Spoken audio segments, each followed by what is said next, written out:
안녕하세요, 자영업 다일입니다. 이번에 많은 PC방 사장님들이 기다렸던 이벤트가 있었는데요. 바로 리니지 클래식의 출시였습니다. 예전에 리니지가 한창 잘 나갈 때는 PC방에 다들 모여서 며칠 동안 합숙하면서 공성전을 하던 분들도 많을 정도로 PC방 매출을 많이 끌어올렸었는데요. 실제로 초반 성적은 꽤 강했습니다. 출시 이틀 만에 누적 이용자 50만 명, 최대 동시 접속자 18만 명을 찍었고 PC방 점유율도 빠르게 올라 6%를 넘기면서 PC방 전체 게임 순위 3, 4위권까지 진입했습니다. 수치만 놓고 보면 PC방 사장님들 입장에서는 오랜만에 숨통이 트일 수 있는 신호로 보일 수 있습니다. 하지만 과연 이 점유율 6에서 8%가 PC방 업종을 살릴 수 있는 숫자일까요? 과거 전성기 때는 게임 하나 터지면 PC방이 그냥 만석이었습니다. 스타크래프트, 리니지, 서든어택 시절에는 게임이 곧 PC방이었고 PC방이 곧 게임이었습니다. 그런데 지금은 구조가 완전히 바뀌었습니다. 이제 그 시절 리니지를 즐기던 세대들은 어느새 40, 50대가 되어버렸고 예전처럼 PC방에 가서 하루 종일 게임을 할 수 있는 시간이 없습니다. 그나마 하는 게임들은 거의 대부분 모바일 게임들이고 그것도 직접 하는 게 아닌 거의 대부분이 자동 사냥을 돌릴 수 있는 게임들을 하면서 정말 짬짬이 시간을 내야 겨우 게임을 할 수 있는 나이에 들어섰죠. 그리고 게임 외에도 유튜브, 넷플릭스, 수많은 스트리밍 플랫폼까지 게임을 대체할 선택지가 너무 많습니다. 게임 하나 점유율이 7% 올라갔다고 해서 전체 평균 가동률 20% 구조가 30%로 확 뛰는 구조가 아니라는 거죠. 이게 지금 PC방이 처한 현실입니다. 그리고 더 심각한 건 매출보다 비용이 더 빨리 오르고 있다는 겁니다. 특히 PC방 컴퓨터에 들어가는 램 값이 요즘 거의 미쳐 돌아가고 있는데요. 시장 조사 업체 트렌드포스에 따르면 2026년 1분기 범용 D램 가격이 전분기 대비 최대 90% 가까이 상승 압력을 받고 있다고 전망했습니다. PC용 DDR5 16GB 모듈 가격도 전월 대비 80% 이상 급등한 사례가 나왔고 DDR5 64GB 키트는 몇 달 사이 300% 가까이 값이 뛰면서 $1000를 넘겼다는 보도도 있었습니다. 이게 왜 이런 일이 생기냐면 메모리 제조사들이 물량을 PC보다 AI 서버, 데이터 센터 쪽에 먼저 배정하고 있습니다. 이제 메모리 제조 업체에게는 PC가 우선순위가 아닌 거죠. 거기에 엔비디아가 30년 만에 처음으로 올해 게임용 GPU 신제품 출시를 중단할 정도이죠. 거기에 램 값이 오르면서 램 도난 문제까지 생겨나고 있습니다. 이젠 컴퓨터에서 가장 비싼 부품이 램이 되었기 때문에 무인으로 돌아가거나 밤에 알바 한 명으로 매장을 지키는 곳은 타겟이 될 정도입니다. 거기에 아직도 PC방의 경우 20년 전 가격인 1000원대인 곳이 많습니다. 한국콘텐츠진흥원의 2024년 조사 결과에 따르면 PC방의 시간당 평균 이용 요금은 1178원으로 그나마 매년 조금씩 오르고는 있지만 아직도 10년 전과 거의 비슷한 상황입니다. 전기요금과 물가는 폭등했는데도 PC방 시간당 기본 요금은 인상을 하지 못하고 있는 겁니다. 아마 가격 저항이 센 걸로 따지면 제가 생각할 때 소주값 다음으로 PC방 요금인 것 같습니다. 경쟁도 심하고 장사도 안 되다 보니 서로 기본 요금을 내려가면서 어느 한쪽이 폐업할 때까지 싸우는 치킨 게임이 아직도 계속되는 곳이 많습니다.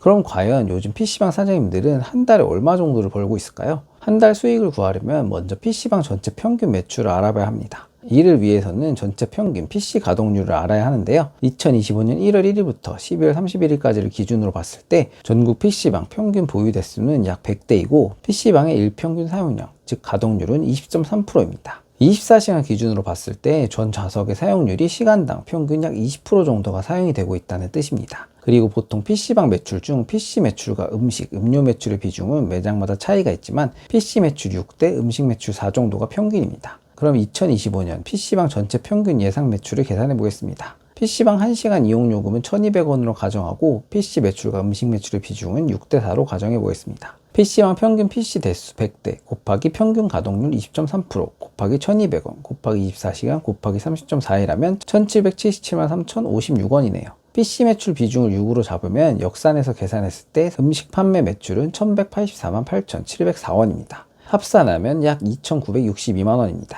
이걸 30.41로 나눠주면 전국 평균 추정 일매출은 약 97만원이네요. 그럼 과연 PC방 2025년 하루 97만원을 한 달 내내 팔 경우에 PC방 사장님은 한 달의 순수익으로 얼마를 가져갈 수 있을까요? 지금부터 한번 계산해 보겠습니다. 먼저 총 매출을 계산해 봐야겠죠? 97만원 곱하기 30.41하면 2948만 8천원입니다. 그럼 여기서 매출이 전부 이익이 아니죠? 마진율을 곱해줘야 하는데요. 먼저 PC 매출의 경우 컴퓨터만 일단 깔려 있으면 밑에서 차감하는 고정 비용 외에는 따로 재료비가 들어가지 않습니다. 한 가지 차감해야 되는 비용이 있는데 그게 바로 유료 게임비입니다. 대표적으로 라이엇, NC, 넥슨, 블리자드, 스마일게이트 등의 유료 게임을 손님이 PC방에서 실행할 때 게임사에 유료 게임비를 내야 하는데요. 예를 들어서 시간당 PC 요금이 1,200원이라고 가정하면 200원에서 250원이 게임사로 들어갑니다. PC방마다 다르긴 한데 유료 게임을 실행할 때 시간에서 차감해버리는 곳이 있고요. 그냥 아예 요금을 더 받고 차감 안 하는 곳도 있습니다. 본 영상에서는 1,200원 요금제 기준 유료 게임비를 따로 차감 안 한다고 가정하고 계산해 보겠습니다. 유료 게임비를 약 20% 정도로 잡으면 마진율은 80%입니다.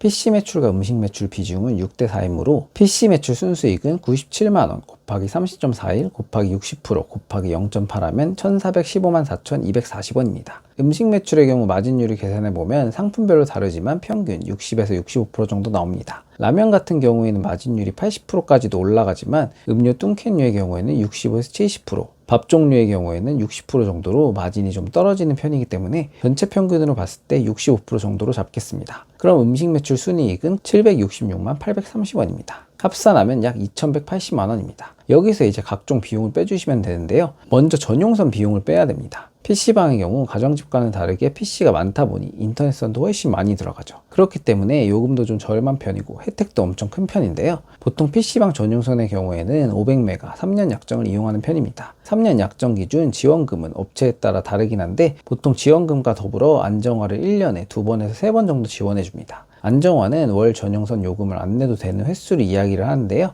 영상에서는 3년 약정 지원금 300만원에 안정화 1년에 3번 지원해 주는 걸로 가정하겠습니다. 100대 기준 매달 전용선 사용요금은 80만원 정도이고요.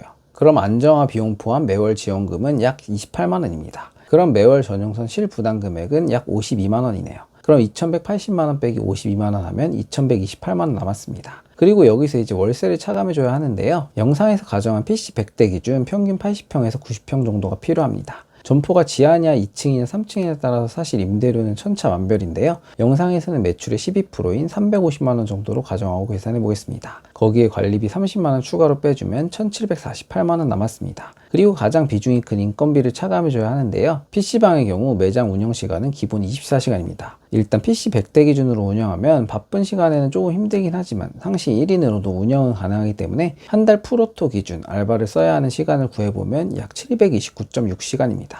여기서 점주가 근무하는 시간만큼을 빼주면 되는데요. 점주가 주 5일 아침 9시부터 6시 한 달 20일 일한다고 가정하면 180시간이므로 729.6시간 빼기 108시간 곱하기 주유 포함 최저 12,380원 곱해주면 약 680만원이 나오네요. 그럼 1,748만원 빼기 680만원 하면 1,068만원 남았습니다. 이제 전기요금을 차감해줘야 하는데요. 100대 기준 냉난방 사용하는 여름과 겨울의 경우 250만원 넘게 나오고 그 외에는 200만원 밑으로 나옵니다. 전기요금은 평균 200만원으로 잡아보겠습니다. 수도요금은 월 10만원으로 잡겠습니다. 그럼 1,068만원 빼기 200만원 빼기 10만원 하면 858만원 남았습니다. 거기에 PC방의 경우 5에서 8년에 한 번 업그레이드 비용을 적립해줘야 하는데요. 최근에는 예전처럼 게임 사양이 급격히 올라가지 않고 아직도 롤이 390몇 주 동안 PC방 게임 순위 1위를 차지할 정도로 업그레이드를 안 해도 주요 게임 돌리는 데에는 전혀 문제가 없기 때문에 예전처럼 자주 업그레이드 해줄 필요가 없어졌습니다. 그래도 보통 사장님들은 PC 한 대당 만원 정도 비용을 잡아서 업그레이드 비용으로 적립한다고 하는데요. 그럼 100대 기준 매월 100만원으로 잡아보겠습니다. 그럼 858만원 빼기 100만원 하면 758만원 남았습니다. 거기에 카드 수수료 매출 95% 카드로 잡았을 때 매출 3억에서 5억 구간 1.1%로 계산하면 약 31만원입니다. 거기에 TV 보기 비용 7만원, 정수기 3만원, 피카 개토 관리비 5.5만원, 세무사 8만원,